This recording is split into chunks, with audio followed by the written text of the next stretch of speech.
नमस्कार, मैं आरडी भारती और आप देख रहे हैं बिहारी सुल्तान। आज से 20-25 साल पहले एक बेजोर शायरी हुआ करती थी कि क्या गलती हुई हमसे जो खत आना बंद है, आप नाराज हैं या डाक खाना बंद है। जी हाँ दोस्तों, अगर आप हमारे चैनल पर नए हैं तो चैनल को सब्सक्राइब कीजिए, वीडियो अच्छा लगे तो इसे लाइक कीजिए, शेयर कीजिए। और आज हम अपने दर्शकों से यह कहना चाहते हैं कि आपके मतलब के हर प्रकार का न्यूज़ हम ढूंढ कर लाते हैं, परंतु हमारे दर्शक वह कौन सा न्यूज़ पसंद कर रहे हैं जो आपकी भीड़ अब कम नज़र आ रही है। मैं आपको बता दूं, जब प्रवासी श्रमिक भाई हमारे संकट में आ गए थे, उनकी ट्रेन कहां से खुलने वाली है, श्रमिक ट्रेन कब आएगी, इस पे हमने न्यूज़ दिया। जब हमने रोड पर देखा अपने श्रमिक भाइयों को घूमते हुए, भटकते हुए, दर्द लेते हुए और इस तरह से परेशान जब देखा तो हम सड़क पे भी उतरे, उनकी रिपोर्टिंग की। आज हमारे प्रवासी श्रमिक भाई गांव पहुंच गए और गांव पहुंचने के बाद भी वो बेरोजगार है। मैं उनके ऊपर भी वो खबरें लेकर आपके बीच आ रहा हूं जो उनके मतलब की है। तो सबसे पहले मैं आपको बता दूं कि हमारी सर्वोच्च न्यायालय यानी सुप्रीम कोर्ट ने स्वतः संज्ञान लिया है, जिसको बोलते हैं सुमोटो एक्शन। और स्वतः संज्ञान में फिर 8 जुलाई का डेट दे दिया है। हर सवाल कर रही है सुप्रीम कोर्ट कि हमारे बहुत सारे श्रमिक भाई अभी भी तमिलनाडु में फंसे हुए हैं, महाराष्ट्र में फंसे हुए हैं, मतलब भारत के विभिन्न राज्यों में फंसे हुए हैं, वे गांव जाना चाहते हैं। और ये सारा रिपोर्ट सर्वोच्च न्यायालय के पास है और इसके लिए सर्वोच्च न्यायालय ने 8 जुलाई का फिर डेट दिया है और सरकार से ये कहा है कि 15 दिनों के अंदर श्रमिक ट्रेन की व्यवस्था करके और इनसे पैसे नहीं मांगा जाए, क्योंकि इनके पास अब पैसे नहीं हैं, ये खाने के भी लाले पड़ रहे हैं, और इनको घर पहुंचाया जाए। मैं आपको बता देता हूं, जब हमारे देश में लॉकडाउन हुआ था, इमीडिएट लॉकडाउन, हमारे प्रवासी श्रमिक भाई फंस गए थे प्रदेशों में, और जब सरकार को समझ ही नहीं आ रही थी, चाहे वह उत्तर प्रदेश की सरकार हो, एमपी सरकार हो अथवा बिहार सरकार हो, पश्चिम बंगाल की, इनको ये समझ में नहीं आ रहा था कि हमारे प्रवासी श्रमिक जो हमारे राज्य से निकले बाहर कमाने के लिए, किस जिला का कितना मजदूर भाई कौन सी जगह पे है। जाहिर सी बात है, किसी प्रकार की कोई रजिस्ट्रेशन नहीं थी, ये अपने घरों से निकलते हैं रोजगार की तलाश में और किसी भी शहर में जाकर काम करने लग जाते हैं। सरकार के पास कोई डाटा नहीं था। आज फिर वही स्थिति है इन सरकारों के पास। मैं आपको वह राज बता रहा हूं जो आप सुनकर चौंकेंगे। अगर आपसे हम ये कहें भूखे हो तो रोटी की व्यवस्था हो गई है, हम आपको रोटी खिला देंगे, भूखे हो तो चावल की व्यवस्था हो गई है। यह जरूरी तो नहीं कि आप रोटी ही खाना पसंद करेंगे या आप चावल ही खाना पसंद करेंगे। कहने का तात्पर्य, अब मजबूरी में आप चावल देंगे तो चावल खाएंगे, रोटी देंगे तो रोटी खाएंगे, ये आपकी मजबूरी हो सकती है, परंतु आपकी खुशी नहीं। हमारे प्रवासी जितने भी मजदूर भाई हैं, वो प्रदेश से किसी तरह गांव पहुंच गए और उनके सामने मनरेगा परोस दिया गया कि आपको मनरेगा में काम मिलेगा। क्या आपको लगता है कि इन प्रवासी जो भी आए हैं पैदल चलकर केवल सर के ऊपर टोकरी उठाने वाले ही थे? क्या इसमें बीटेक का छात्र नहीं था? क्या इसमें कोई कॉटन फैक्ट्री का कारीगर नहीं था? क्या कोई हलवाई नहीं था? कोई दर्जी नहीं था? ये कैसे कह सकते हैं कि जो भी लोग रोड पर हैं और 30-32 लाख अगर बिहार में प्रवासी श्रमिक आए हैं तो सब प्रदेश में जाकर टोकरी उठाया करते थे, मिट्टी उठाया करते थे? यह बहुत बड़ा प्रश्न है। और मजबूरी में जब आप मनरेगा आगे कर देंगे तो भूखा इंसान क्या करेगा? टोकरी उठाने लग जाएगा, परंतु ज़्यादा दिन नहीं। फिर वह इस तलाश में रहेगा कि हमें प्रदेश में जाकर कमाना है अपने मन मर्जी का। मैं सरकार को एक सलाह देना चाहता हूँ, जिस तरह से उस वक्त वेबसाइट बनाकर हमारे श्रमिक भाइयों से अपील कर दिया था सरकार ने, आप लोग अपना अपना रजिस्ट्रेशन करवाएं, हम मैच कर लेंगे किस जिला का कितना है। और जब 1200 श्रमिक इकट्ठा हो जाता था उस वेबसाइट पे, उसके लिए एक ट्रेन खोली जाती थी, उसके लिए एक ट्रेन की परमिशन होती थी। क्या आज वह वेबसाइट नहीं बन सकता कि जो हमारे बाहर से प्रवासी श्रमिक आए हुए हैं, आप अपना अपना रजिस्ट्रेशन करवाएं कि आप किस काम में एक्सपर्ट हैं।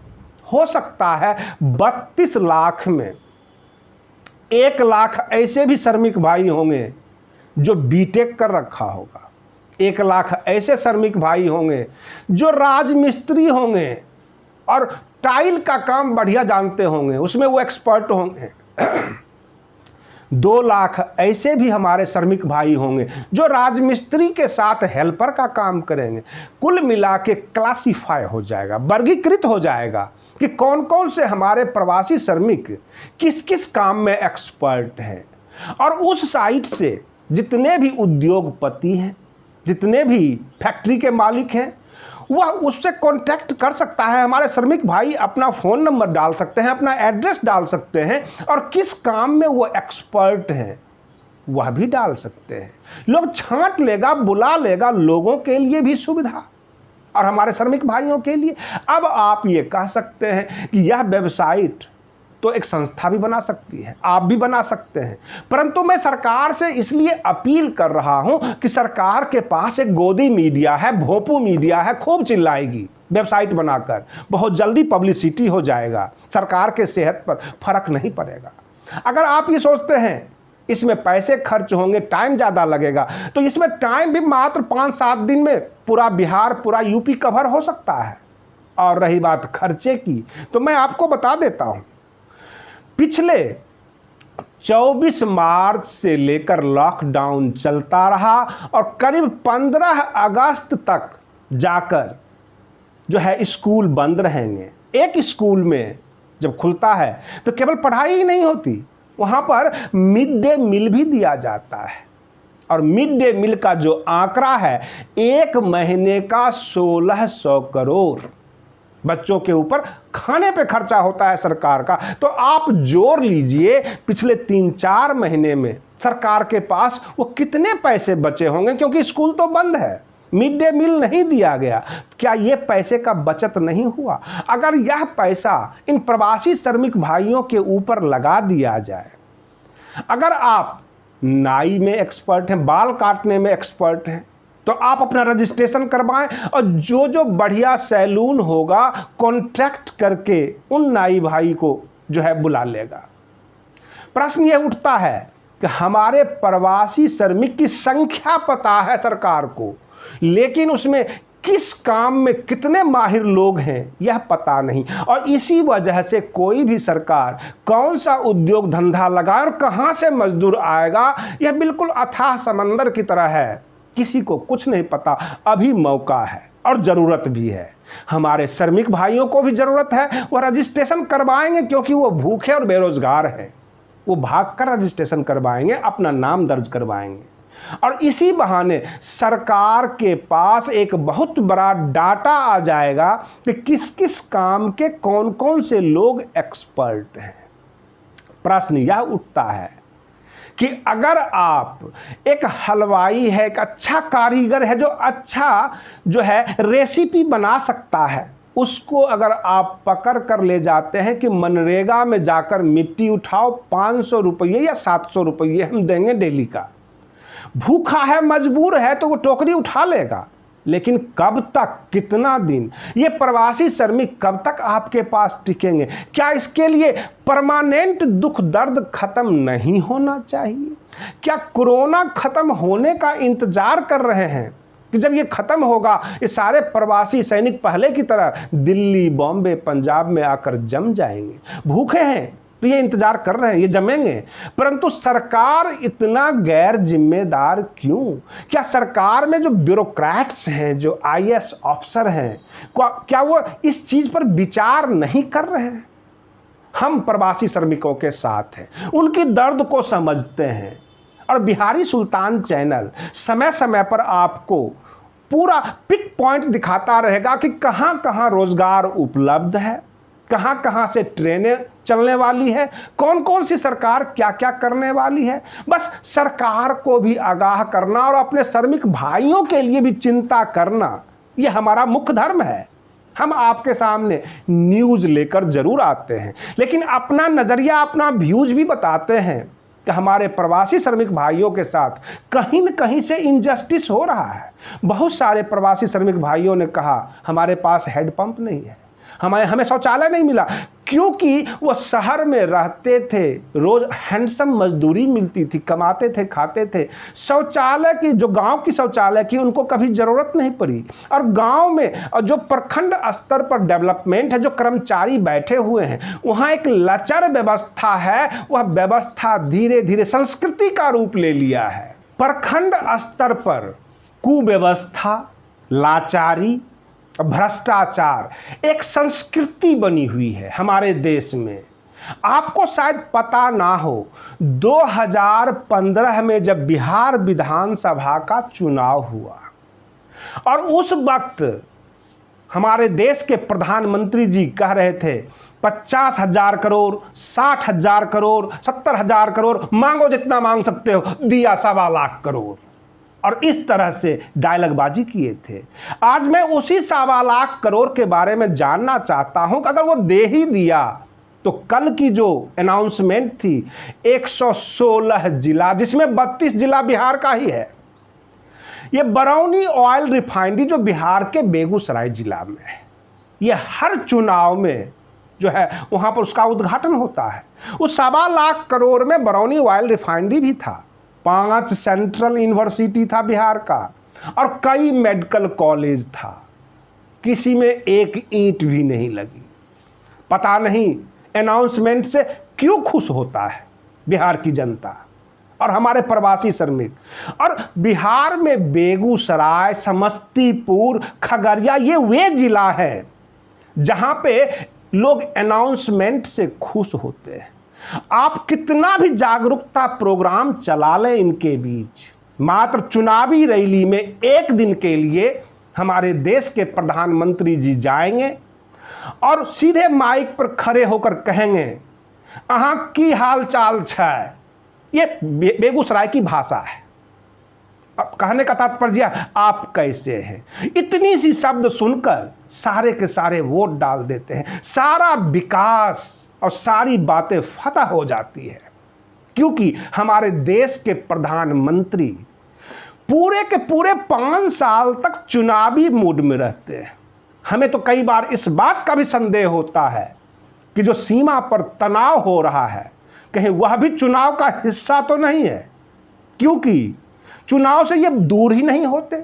जो भी डेवलपमेंट की बात करते हैं वेबसाइट पे आपको मिल जाएगा, कहाँ इतना अनाउंसमेंट हुआ, किस प्रोजेक्ट पे कितने खर्च किए गए, यह भी आपको पता लग जाएगा। लेकिन जब आप सरजमीन पर जाकर देखेंगे कोई डेवलपमेंट नहीं होता। फिर आप यह प्रश्न करेंगे कि बिहार सरकार चुप कैसे, क्योंकि बिहार सरकार इनके गठबंधन में है।